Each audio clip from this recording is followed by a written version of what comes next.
If there is one skill that will change your life, bring in more abundance, bring in better people, allow you the freedom of mind, the freedom of peace, the freedom of entering wherever you want to go, being whoever you want to be, and literally revolutionizing the way that you see the world, it is cultivating a sense of self-confidence. And not even like in a cocky, weird way, because I know a lot of people, they think it's kind of weird to be confident. They think it's cocky, they're not worth anything, yada yada. But it's not really even a sense of that. It's more of just knowing that you're more valuable than any sort of nice house, apartment, car, any dollar amount. You are at the exact same above level. You are God's highest form of creation. There's nothing worth more than you. So let me give you a story, an example when I found out that self-confidence meant everything. It's a story that I was back in Los Angeles a couple of years ago. I think I was like 18 or 19, and there was this big house party in LA, a really nice neighborhood, and the house is massive. We look out, there's a bunch of security guards, like they're checking people like left and right hard, like, and it's a Halloween party. And me and the boys were like, oh, we're definitely not getting in here. We got an invite by someone, but they weren't gonna be answering the phone when we got there. We're like, dude, we're not getting in there. We're in the car. I was like, dog, watch this. And so we all get out the car. I was like, don't flinch, walk with me. And we were completely capping, completely faking it. Just like straight walked in there like we knew what was going on. Like, did not look at the security guards. The security guards like move out the way, and then what's up? I was like, well, later. Walk in, chilling, bro. And I remember being in that house, and me and the boys like looked back at each other like, no way, bro. And so eventually there's this guy, and he's in a really nice costume. It's a Joker costume, and we sit down and we're talking with him. I'm taking photos with him, and mind you, this guy had just kicked out a couple of other people for, I guess, doing something pretty similar, sort of. And me and him are laughing and joking. He was like, wait a second, like, who are you and how did you get in here? And I was like, dude, I'll be so honest, like, I don't even think you know who she is. Like, some girl invited me. And he was like, oh, dude, I appreciate the honesty. And I was just like, dude, I'm here, I'm having a good time, I'm smiling, like I'm bringing good vibes. But on another token, what could have really happened in that situation was we walked up, we looked confused, like we're not supposed to be here. And then the security guards go, who are you? Who invited you? They look at the list. Like, mind you, they had a list. They didn't even check that list. They just, oh, you know, these guys know what's up. And ever since then, it's kind of the same idea anywhere you go. Like, there could be security guards anywhere. But if you walk up confidently enough and just don't act confused, you can make it into a lot of places. You'd be surprised the amount of places that you can just walk up into just by walking in, by like, you know what's going on. Like, yep, this is it. Like, go to that Lamborghini dealership. I mean, I remember the first time I went to a Lamborghini dealership, I was so nervous, so scared, looked so lost, couldn't even ask questions because I felt insecure. And that level of insecurity when it comes to possessions or items or things that are around you, even like nice things, gives off an energy, and it doesn't really give off an energy. Forget about that for right now. It literally just makes you look goofy. And so just know that you're worth everything. You're worth the whole world. Like, what if you had $1 trillion in your bank account? How would you walk in? Regardless of like if you do or if you don't. And that same thing goes with women and other scenarios, because let's say you're talking to a girl, right? If you're nervous and shy and think she's better than you, you'd be like, excuse me, my name is William. Nice to meet you. I just came over because I thought you were really cute.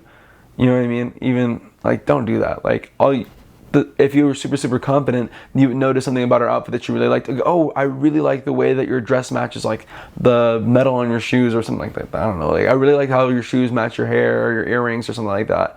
And then from there you could dive into a conversation about, I don't know, koalas if you need to. It doesn't matter. Like, it literally doesn't matter. But I learned that once you're speaking to people, going, excuse me, can I ask you a question?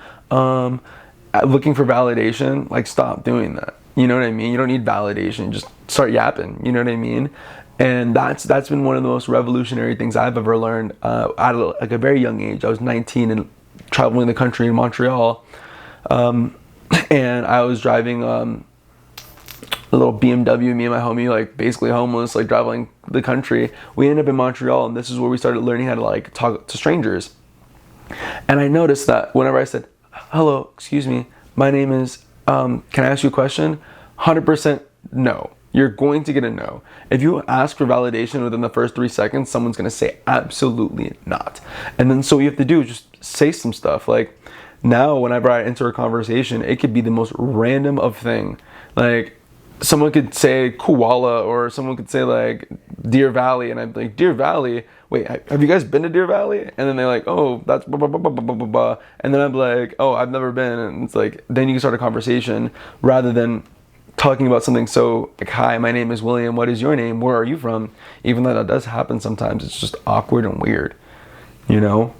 And like, if you walk up pretending like you've known them for years, like would you ever walk up to your friend that you've known for years like saying, hey, my name is William? No, like you'd crack a joke, be funny, be weird, and then you'd feel confident. And it can get you so many places. It does it in sales, it happens in so many different locations. Like I remember being a realtor in Salt Lake City, just that shift of movement. Like I was hanging around millionaires all day long because that's the price of the houses. I would go to their houses, play piano for them, laugh and joke, and like a lot of people could just be super shy about that kind of thing. I remember the guy that sold me my backpack, a huge mansion up in Park City.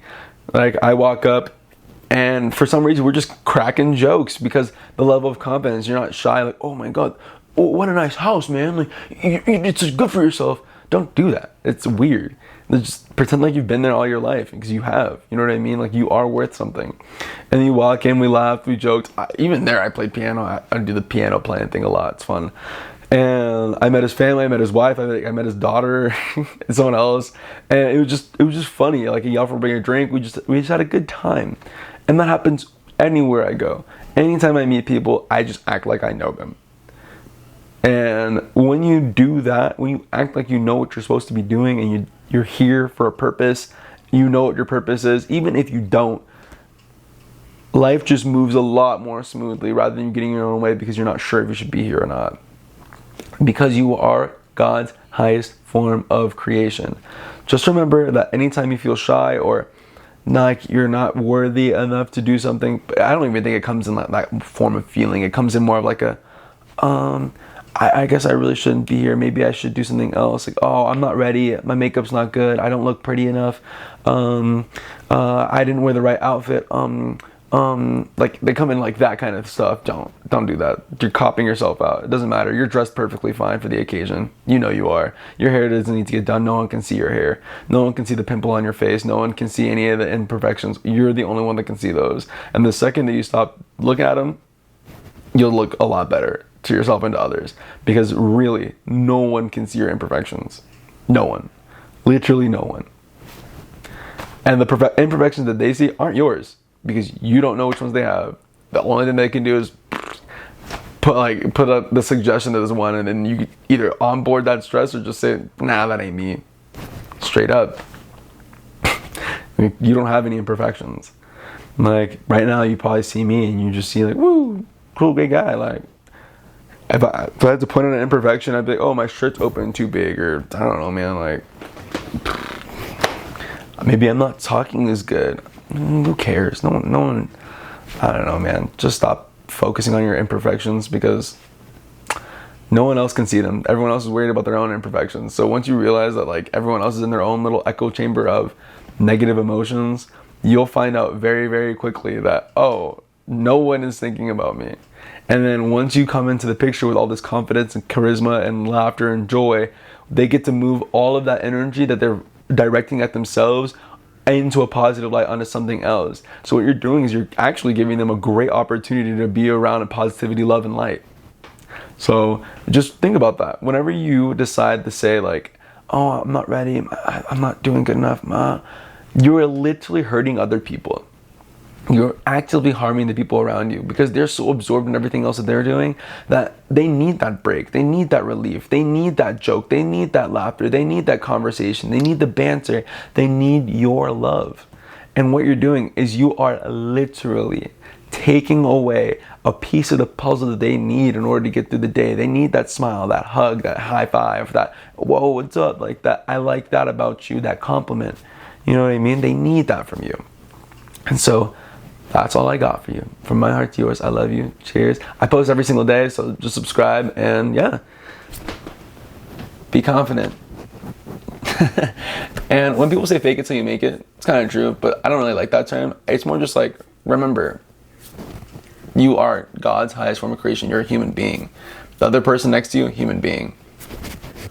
No external value makes them any more worthy or less worthy. Okay?